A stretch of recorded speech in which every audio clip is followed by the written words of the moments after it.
listening to PetLifeRadio.com. Welcome to Animal Rights on Pet Life Radio. This is your host, Tim Link, and I'm so glad you're joining us today. My guest today is New York Times best-selling author Susan Wilson. And Susan's here to talk to us today about her latest release, The Dog Who Danced. Wonderful, wonderful novel, and we're going to look forward to talking to Susan a little bit more about that and actually ask her a little bit more about her writing techniques and what goes into that, too. So we're going to come back with Susan on that. So everybody hold tight. We're going to break for some commercial messages. We'll be right back with Susan Wilson right after the messages. You're listening to Animal Rights on Pet Life Radio. Sit. Stay. We'll be right back after a short pause. Well, 4 to be exact. Petco, where the pets go. Petco, where the pets go. Pet Life Radio has tail-wagging, fur-flying, fabulous deals for our listeners from Petco. Get $6 off your order of $60 or more and up to 40% off the entire Petco site. That's right. But that's not all. Because you're a Pet Life Radio listener, you'll also get free shipping on your order of $49 or more. $6 off, up to 40% off, and free shipping from Pet Life Radio and Petco. To get these awesome deals, go to PetcoDeals.com. That's PetcoDeals.com. Petco, where the pets go. Betty White, what's the #1 pet radio network in the world? Pet Life Radio. Cesar Millan, the dog whisperer. What radio network has over 5 million monthly listeners and over 50 pet talk shows? Pet Life Radio. Rachel Ray, where is the best place to reach potential customers if you have a pet business? Pet Life Radio. Put your business in front of over 5 million pet parents with a radio ad on Pet Life Radio, the award-winning #1 pet radio network on the planet. Call our sales department today. Toll free at 877-385-8882. That's 877-385-8882. Or email us at sales@petliferadio.com. Steve Wozniak, if Apple was a pet business, where would you advertise your iLeash? On Pet Life Radio. Let's talk pets on PetLifeRadio.com.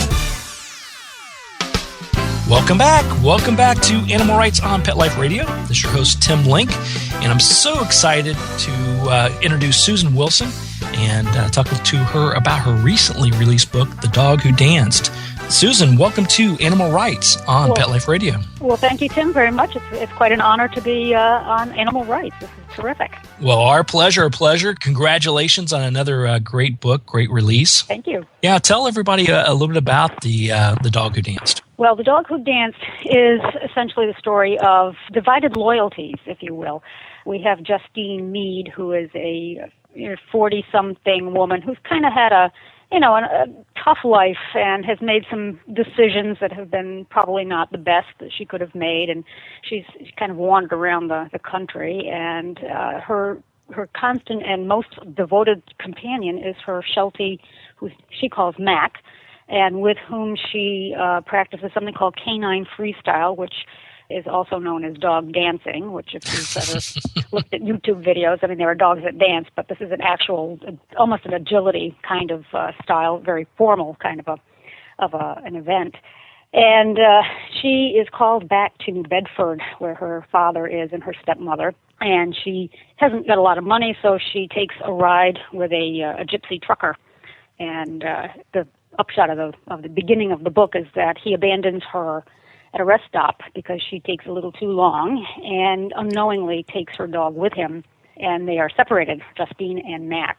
And Artie, who is the evil truck driver, eventually discovers the dog in his truck and kicks him out, literally kicks him out of the truck. And the dog is basically about 400 or 500 miles away from his owner and wants to obviously be reunited. He is found by a couple who are early 60s, probably a little late 50s, early 60s, and they've had a life tragedy that has served to essentially separate them emotionally, if not physically. And Matt comes into their life, and they keep him, and they become very fond of him, and slowly Mack begins to knit them back together. So at the end, of course, the great question, the divided loyalties, is with whom does Mack belong? And it was a really hard question to answer. Wow, amazing! I just, being a writer and publishing books, myself, it's always fascinating when I talk to someone who puts together a novel, because I can imagine what's going through your mind. I'm assuming you pull some from real life, true life experiences or things you've heard, but how do you actually put all that together? Because that's a pretty wild story. Well, I tell you, I don't know how we do it. Essentially, it just happens. No, it does. I mean, obviously, you plot a little bit, and you know a theme you want to follow and all of that. And as people say, well, you base this on actual things or life. I always say that, everything goes into the hopper, and how it comes out is just fiction. So, have I actually had that experience? No. Did I read Jack London's wonderful story, Brown Wolf? Yes, I did. And as a child, and that, I don't know if you're familiar with it, is Sure. essentially that, where the sled dog is found by a couple who tame him, and then his rightful owner shows up, and the dog is made to decide. And it was just such an affecting book for me as a kid, but that was kind of the theme that was going on in my mind when I wrote The Dog Who Danced. Absolutely. And so we'll learn more about Mack in the book, but tell us a little bit about Mack, who's as you said, a Shetland sheepdog. And I think his purpose and mission, from what I read into it, was he really does bring everybody together, bring the family unit together, or bring an individual to their best. So tell us a little bit more about Mack. About Mack, well, when I was trying to come up with the correct breed of dog for this character, and the dog really is a character. I toyed with various kinds of Australian sheepdog, border collie, and it just kept coming back to as they are very intelligent, very active dogs, they're also dogs that are so busy. I needed a dog that could kind of be tempered back a little bit. And so, I've known Shetland sheepdogs, certainly, and they've got the qualities. They've got great intelligence. They're herd dogs, and herd dogs want people to be together. That's what they like. They like people together. And they're also very good in agility. So with those three things going for them, and plus the fact that I like the breed, it was pretty easy to put a little Mack Sheltie dog in there. Yeah, and it makes sense. And I love how, that's one thing that I think I want all the listeners to sort of, as they're writing their books and as they're writing their stories, to really realize that, though these things come to our, a writer's mind and you throw them in the hopper, as you had mentioned, you still have to do your homework. This wouldn't have quite been the same story if this would have been a bulldog or a little a little pug dog. I don't think it could have been. Yes, it couldn't have been a dog that's more self-interested. Shetland sheepdogs are for their people. That's Terriers, right. They tend to be more self-interested. Exactly. So it's good it's a good fit, and I think I applaud you for doing your research on that. Tell us a little bit about, how did the book come about? I mean, was there a certain time that these ideas started coming about, or did you pull from, obviously we know of your best-selling book, One Good Dog, which is a fantastic read. Thank you. Did you pull from that as well? How did that all come about?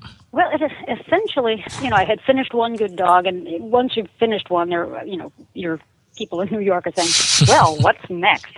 And they clearly wanted to, the dog thing, as I always quote Shakespeare in Love, you got to have a bit with a dog to be successful. And clearly that had worked for me. And it's also something that I've got a tremendous amount of pleasure doing. And so when they said, we really want you to have another book with a dog featured in, and I said, yeah, sure, let's do that. And then, I tend to bounce ideas off my agent. My agent has been a wonderful bastion of support for me for many, many years. I will run 4 or 5 or 6 story ideas past her, and she will, mull them over, and we'll talk back and forth, and eventually what comes out is the book. The initial part of it, the proposal, as we say, will come out of those conversations.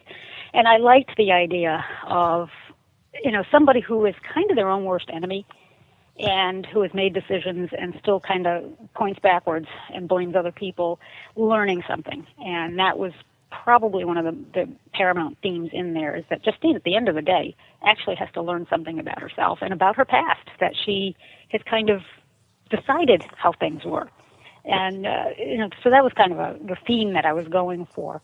And also the exploration of the loss of a child, which frankly was the hardest part of that book to write, because I didn't really want to write that.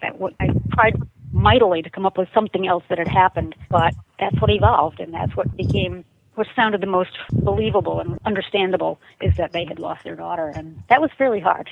Yeah, it's a great twist for the book. It's very tragic, and when you first look at the book, the cover is fantastic. You think, okay, it's a great story about a dog, and it's really more about a story about life in general and how to overcome things. And the dog, Mack, obviously helps pull things together. And I think dogs and animals in general have that ability. Wouldn't you agree? Oh, absolutely. Absolutely. I mean, that's what accounts for so many dogs who are considered therapy dogs. And that whole idea now that there is something to having an animal in nursing homes and working with people with post-traumatic stress, all of that. I mean, they really are blood pressure lowerers, and they're great. They really are. Having one, having had several. Absolutely. Yeah, they are. They're great healers, great teachers, and there's always a particular reason that they come into our lives. We just have to open ourselves up to it a little bit. Mm-hmm. And the best life to have is a dog's life. I tell people that all the time. Absolutely. Yeah, mine in particular. Exactly. Yeah, my mother-in-law always says when she comes back around next time, she wants to be one of our pets. So my husband always says, if I had 4 legs, I'd get dinner on time. Exactly. Yeah, don't worry about me. That's right. All right, fantastic. Well, we're going to take a quick break, but as soon as we come back, we're going to continue our conversation with Susan Wilson right after these messages. You're listening to Animal Rights on Pet Life Radio. Sit. Stay. We'll be right back after a short pause. Well, 4 to be exact.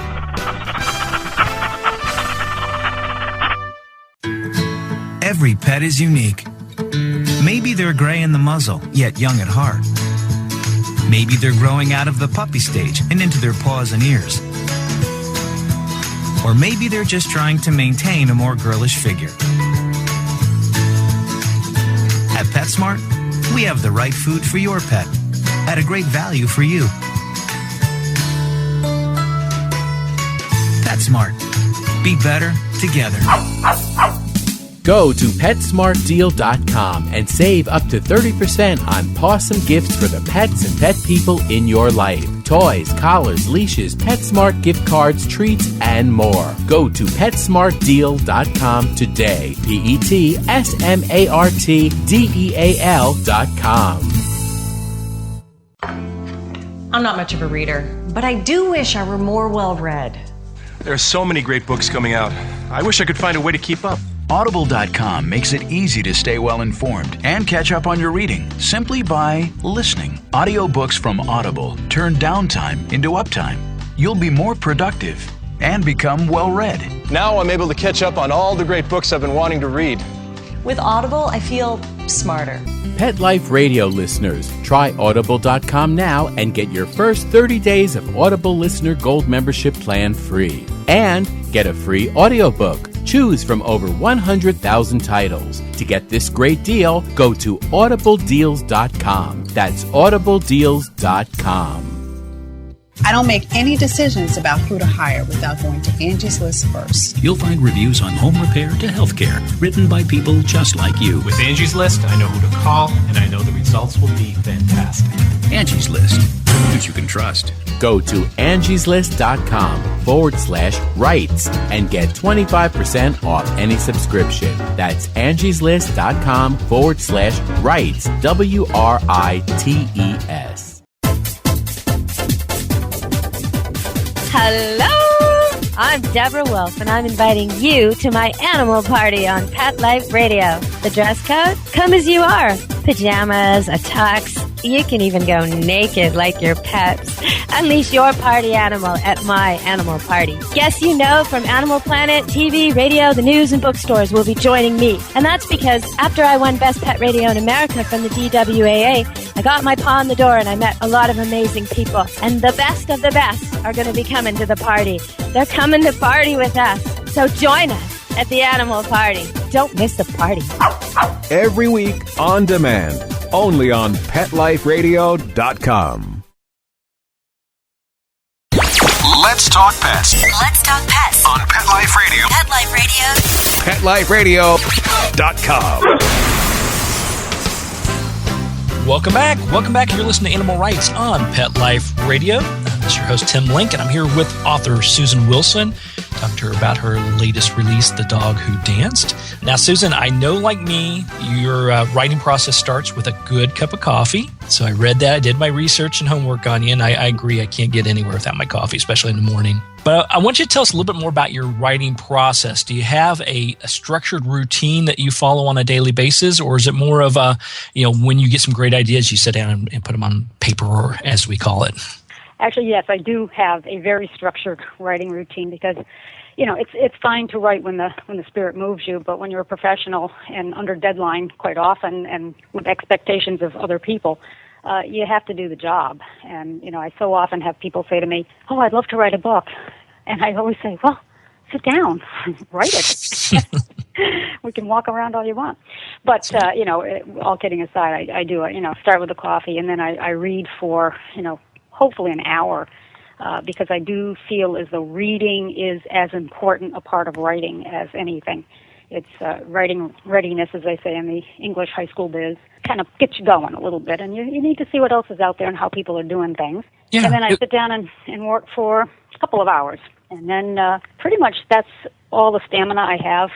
2 hours is pushing it. And then, I let it simmer and take my dog for a walk. Let me ask you then, you said you started off by reading. What are you reading? Are you doing research for the novel you're writing? Are you reading the events going on in the world? Or are you doing things just to sort of open up your mind and get those reading and writing juices flowing? Right, mostly the latter. I'm a huge, this will surprise you, a huge reader of fiction. And I really, I just enjoy it. And right now I am reading a biography, and, frankly, I keep thinking, well, now if you just did this, it would be interesting and exciting.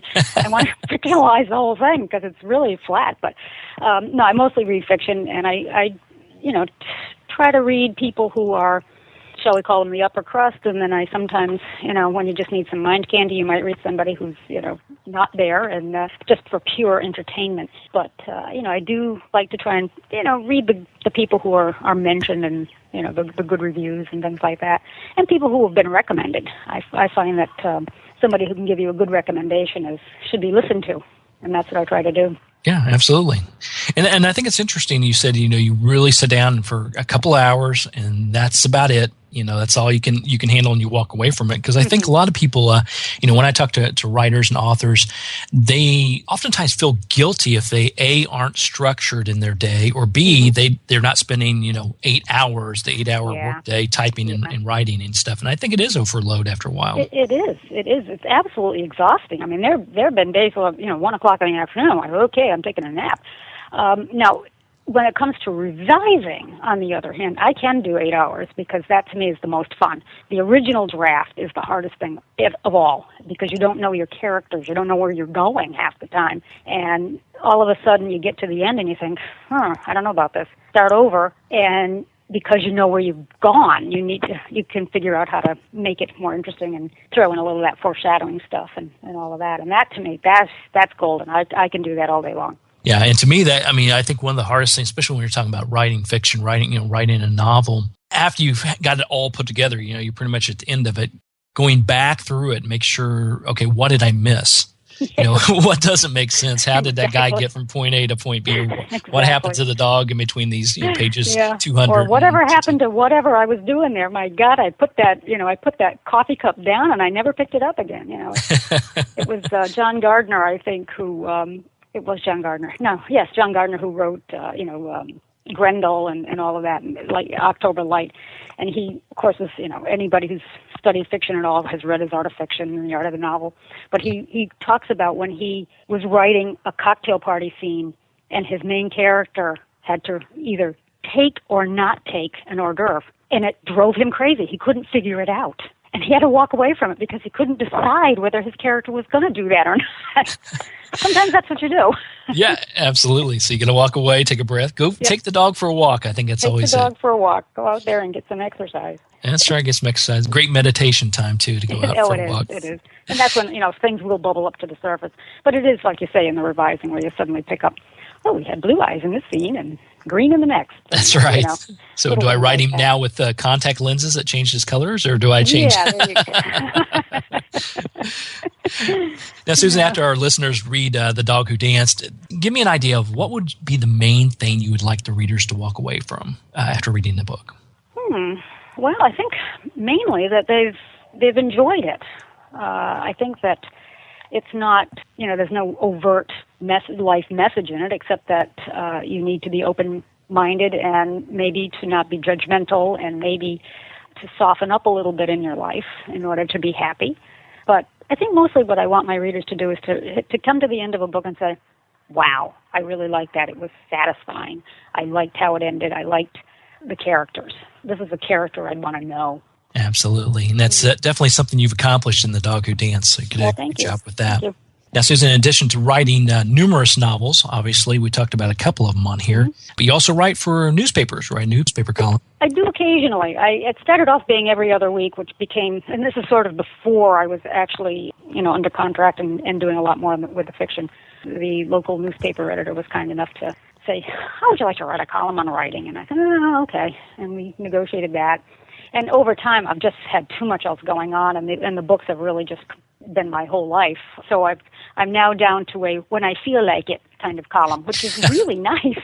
It's like, oh, here, take this. I just tossed this off. It's a little bit like having a blog because you really are on around to fulfill that commitment. And frankly, that's not my favorite kind of writing. It's hard, and and I, at first I was really kind of nervous about it because I'm like, people know me. What are they going to think about my thoughts? And people were very kind, of course, but it was hard work. It really was. Yeah. I'm really glad to have it ad hoc. And I think that's a great way to go. But what are the differences that you would find when writing an article, especially back in the days when you had to write on a regular basis, because I'm sure they were expecting it.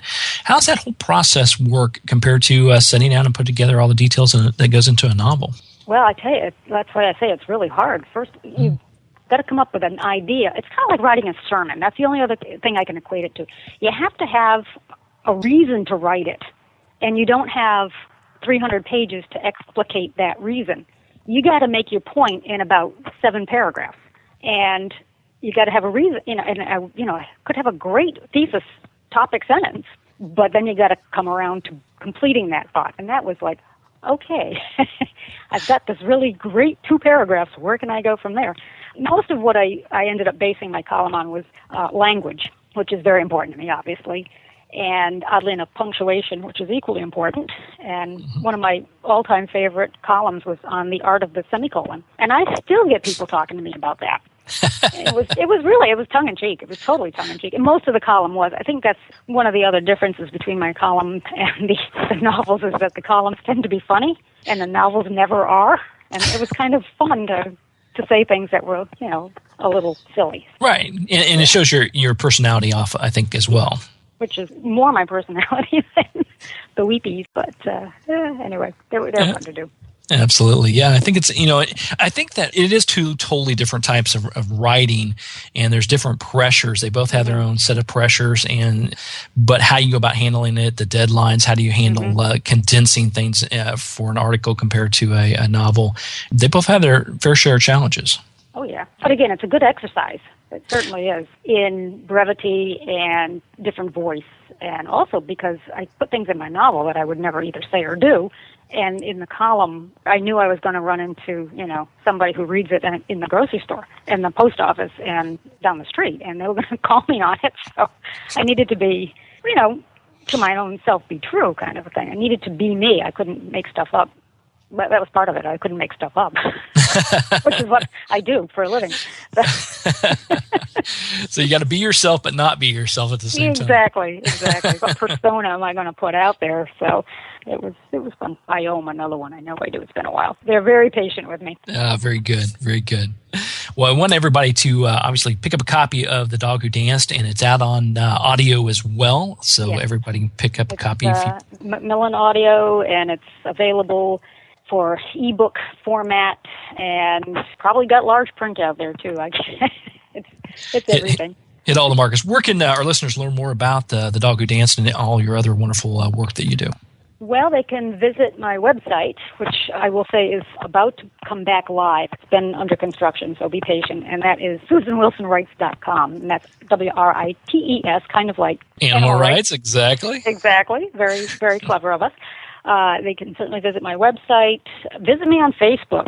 Look up Susan Wilson Author on Facebook, and like meat. And I'm told, on something called Tumblr, and I have no idea what that really is, but the wonderful and no doubt very young people at St. Martin's have put me on that, and on their website as well, St. Martin's Press. Very good. So learn more about the book, The Dog Who Danced. Find out more about Susan and all of her other wonderful writings by liking her on Facebook, and go to SusanWilsonWrites.com and pick up a copy of the book. You will be very well entertained and learn all about Mack, our wonderful Shetland sheepdog. So, Susan, thanks for coming on the Animal Rights Show today. I really appreciate it, and we look forward to hearing from you more in the future. Well, I certainly appreciate your having me on. This has been terrific fun. Oh, our pleasure. I really appreciate it, and I look forward to the podcast. Very good. All right, Tim. All right. That's Susan Wilson, the author of The Dog Who Danced. So make sure you guys pick up a copy of that. You will be entertained, as always. So we're coming to the end of the show today. I'd like to thank everyone for listening to Animal Rights on Pet Life Radio.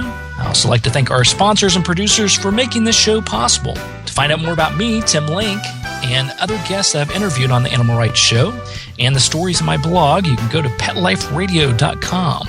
It's PetLifeRadio.com. Click on the Animal Rights icon, and you can listen and download all the wonderful interviews, and download the podcasts, and download the blogs as well. And while you're at it, be sure to check out all the other wonderful hosts on Pet Life Radio. It's PetLifeRadio.com. If you have any questions, comments, or ideas for the show, please email me. You can email me at tim@petliferadio.com. That's tim@petliferadio.com. And I'll be glad to answer your questions, entertain your comments, and try to bring on the authors and writers and bloggers you want to hear most on the Animal Rights Show. So until next time, write a great story about the animals in your life. Share it in a blog, article, or in a book.